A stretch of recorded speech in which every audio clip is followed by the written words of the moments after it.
स्वागत है आपका नई धारा रेडियो की एक और पॉडकास्ट श्रृंखला में। यह श्रृंखला नई धारा के संस्थापक श्री उदयराज सिंह जी के साहित्य को समर्पित है।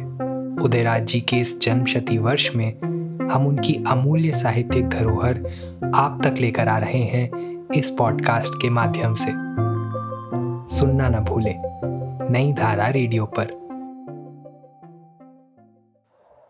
उदयराज सिंह की रचनाएं पॉडकास्ट में आज सुनिए उदयराज जी की लिखी कहानी एक प्रश्न। कमला, कमला। हाँ जीजी। शाम होने को आई और अभी तक तुमने जरदोजी का वो लहंगा और दुपट्टा नहीं पहना, कहती हुई रंभा रेशमी कपड़े वाले बक्स को खोलने लगी। नहीं जीजी, कुंजी खोज रही हूं कब से, बक्स कैसे खोलूं? तुम्हारी भी कुंजी आज ही भूलने को थी। लो, अच्छा मेरी कुंजी से बक्स खोल लो, कहती रंभा ने अपनी कुंजी कमला के आगे फेंक दी। क्या आज लहंगा दुपट्टा पहनना जरूरी है? कमला ने मुस्कुराहट भरी लज्जा के साथ पूछा। अजीब वाह, आज तुम्हारी सुहाग की रात है, प्रथम मिलन की रात। साजन आज तुमसे मिलेंगे, वर्षों के अरमान पूरे होंगे। पहली बाजी है आज। उसका शरीर लज्जा से सिहर उठा, उसके रोंगटे खड़े हो गए। धुत, कहती वो घर में घुस गई।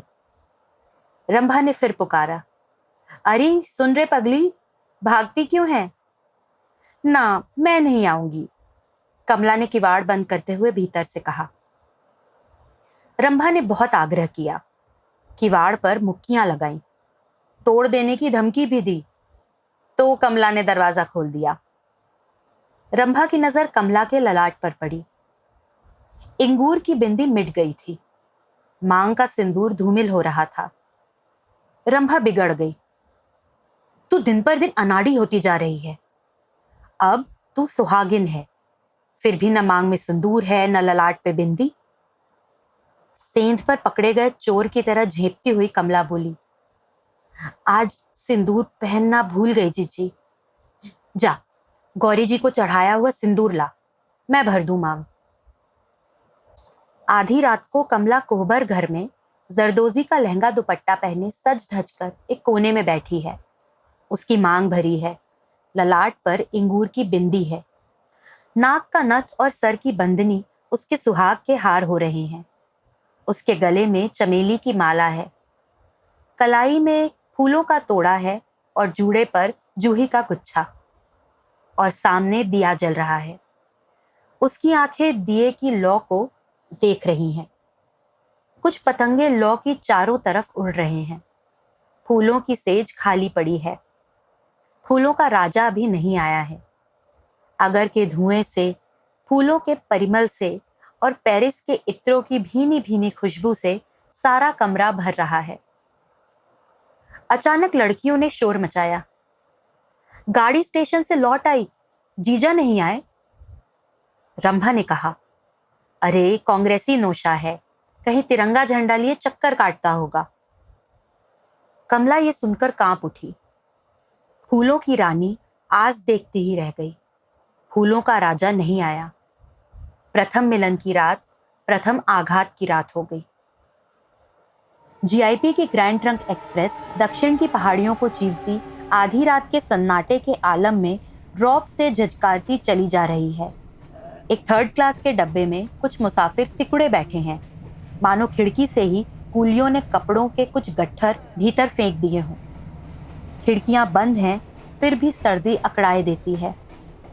बीच वाले बर्थ पर एक साईं गोद में सारंगी दबाए बड़े मौज से दम लगा रहा है। कुछ देर के बाद एक यात्री ने कहा, बाबा कुछ सुनाओ, किसी तरह रात तो कटे। साईं ने एक दम और लगाया, साफ करके चिलम को झोली के हवाले किया, फिर जोर से खांस कर सारंगी संभाली और छेड़ दिया। दुनिया एक पहेली बाबा, बूझ सको तो बूझ बाबा, बूझ सको तो बूझ। सारंगी के पतले तार जाग उठे, वो भी साईं के गले के साथ साथ बोल उठे, पहेली को बूझने के पहले तुम अपने को बूझ, बूझ सको तो बूझ बाबा, बूझ सको तो बूझ। डब्बे का कण कण गूंज उठा, पहले तुम अपने को बूझ। डब्बे के मनचले यात्री भी गुनगुनाने लगे, पहले अपने को बूझ। गाड़ी के पहियों से एक लय के साथ उठती हुई खट खट की आवाज ताल का काम देती रही, मगर थोड़ी देर बाद ताल धीमी पड़ गई। नारखेड़ स्टेशन के समीप गाड़ी पहुंच चुकी थी। साईं भी अपना राग धीमा करता हुआ चुप हो गया। चादर बढ़ाई तो 10-12 पैसे उसमें टप टप गिर पड़े। स्टेशन पर बिल्कुल भीड़ नहीं थी। न कोई ट्रेन से उतरा, न कोई ट्रेन में चढ़ा। केवल एक टीटीआई चक्कर काटता चला गया। गार्ड ने सीटी बजाई, इंजन भौं भौं चिल्लाया और फिर फुफकारता बढ़ चला। यात्रियों ने कहा, चलो भाई, कोई नहीं आया, रात में पैर फैलाकर सोने को तो मिला। परंतु तुरंत ही किसी ने दरवाजा खटखटाया। भीतर के एक यात्री ने चादर तानते हुए कहा, लो अब फैलाओ पैर। दूसरे ने दरवाजा खोल दिया। उसके मुंह से अनायास ही निकल पड़ा, अरे ये। एक युवक डब्बे के भीतर लड़खड़ाता हुआ गिर पड़ा।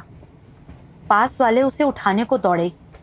उसके सर से खून अभी भी टपक रहा था, आंखें बंद हो रही थी और वो धीरे धीरे कहता गया, भाई मैं एक कांग्रेसी हूँ। पहर रात रहते ही गौने की रस्म है। ससुराल अगले स्टेशन के करीब ही है। मैं आज वहीं जा रहा था। रास्ते में एक गांव पड़ा। वहाँ जमींदार बड़ा ही शौक है। किसानों ने अपने हक के लिए सत्याग्रह छेड़ दिया। हथियारबंद पुलिस की भी एक टुकड़ी वहाँ आ गई। मुझसे रहा न गया, मैंने भी उनका साथ दिया। शाम को शहर से घुड़सवार भी आ गए। उन्होंने हम लोगों पर घोड़े दौड़ाए, डंडे बरसाए, गोलियां भी चलाईं। बहुओं को गोली लगी, कितने मर गए, कितने मर रहे हैं। और मेरी भी। वंदे माँ। उसकी आंखें उलट गईं, सर ढलक गया। जेब से एक केसरिये रंग का खद्दर का रुमाल बर्थ से नीचे गिर गया। साथ ही साथ जूही का एक गजरा जेब से निकलकर लटक गया। गजरे के साथ लिपटा हुआ पान का बीड़ा खुलकर गजरे पर आ रहा था। अभी 2 घड़ी रात बाकी है। पूनों की अलसाई चांदनी में कलावती के तट पर बुझी हुई चिताएं जीवन के सत्य की ओर इशारा कर रही हैं। एक बुझ रही है, एक जल रही है और एक जलने को है। खादी के कफन में लिपटी हुई एक लाश को घेरकर कुछ लोग खड़े हैं। स्त्रियां भी हैं। एक सफ़ेद साड़ी पहने सिसक रही है, दूसरी लहंगा दुपट्टा पहने शांत खड़ी है। फूल और गहनों के गहन बोझ से दबी जा रही है वो। चादर के सलमे और सितारे चांदनी में चमक रहे हैं।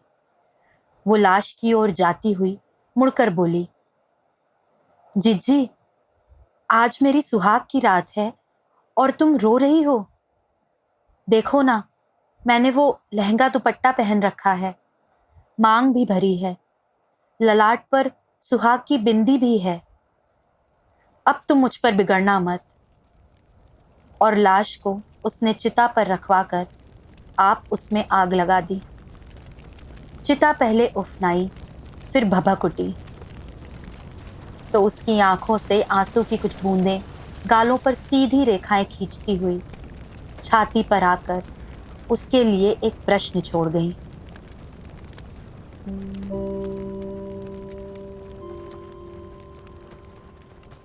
इस पॉडकास्ट को सुनने के लिए आपका धन्यवाद। हम आशा करते हैं कि हमारी ये प्रस्तुति आपको ज़रूर पसंद आई होगी। अन्य पॉडकास्ट्स, वीडियो इंटरव्यूज़ आदि के लिए नई धारा को सभी सोशल मीडिया प्लेटफॉर्म्स पर फॉलो करें। जल्द ही आपसे फिर मुलाकात होगी। धन्यवाद।